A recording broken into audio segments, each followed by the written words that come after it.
So James Fox is actually the store that we're in at the moment. We've been open since 1881. For our 140th birthday, we got this made up special for our shop. It's a blend. It's 80% single grain, finished in a bourbon cask, 10% sherry malt, and 10% peated malt. So what that does is going to get a lovely sweetness from the corn. You're going to get a nice kind of fruitiness from the sherry malt that's gone through, and then at the end you're going to get a lovely smoked finish. So I noticed that with whiskey as well, like I'm going to zoom in a little bit here, but there's still legs on it, kind of like how wine is. Yeah. What does that indicate? What do those legs indicate to us? So that's the oiliness that you would have been getting from the casks that it was aging. I find the oilier the whiskey, the softer and smoother it is. So if you're drinking something and it's not running down your glass like that, it tends to be a lot sharper, a lot kind of burns a bit more when it's going down. So oilier means a good thing. Are there different types of whiskey? So we talk about corn and potato. So in Ireland there's 4 different types of whiskey.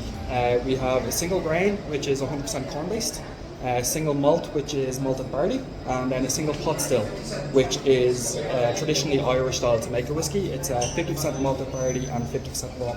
Now, which one do you think is better? Ooh, I'd say a pot still is probably the most popular, and if you've ever heard of a red breast or a green spot, they'd both be a single pot still, probably the most popular in Ireland.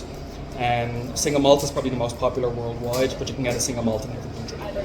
Interesting. So what makes Irish whiskey so different from the others? Probably we have a lot less restrictions than, say, Scotland and America even. So in America, most of their whiskey has to be 51% corn and finished in virgin oak barrels. Okay. In Scotland, they don't have much rules with the grain that they use, but with their cask finishes, they have to be ex-bourbon and sherry casks. Whereas in Ireland, we have freedom to use whatever corns we want or whatever grains we want. And then when we're finishing, we can use different types as well. Like we have wine casks, we have sherry casks, we have rum casks. Wow. Loads of different. We actually have a tequila cask coming out this year. Yeah. Oh, nice. Yeah, very interesting.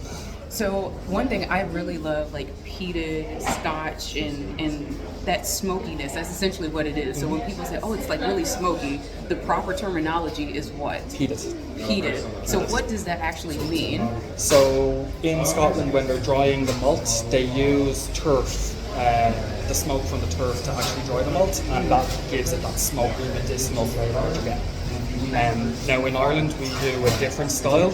A lot of our stuff won't be as smoked as the Scotch. As you try with this one here, it's quite light, quite smooth. I like to describe it as like an oak smoke finish as opposed to a turf. Like you're getting that taste of a wood as opposed to a chimney. So if you could show me some of your portfolio. Our own James Fox one here. We have Connemara. That would probably be the closest thing to a Scotch that we have in Ireland.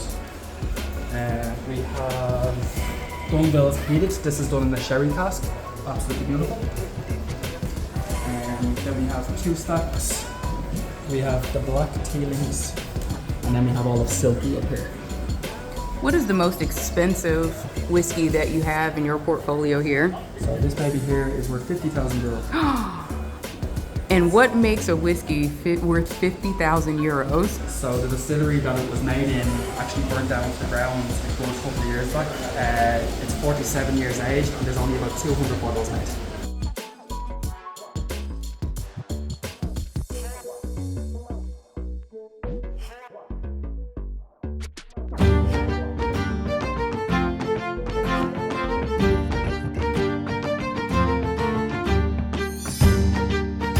Scotch is Irish for cheers.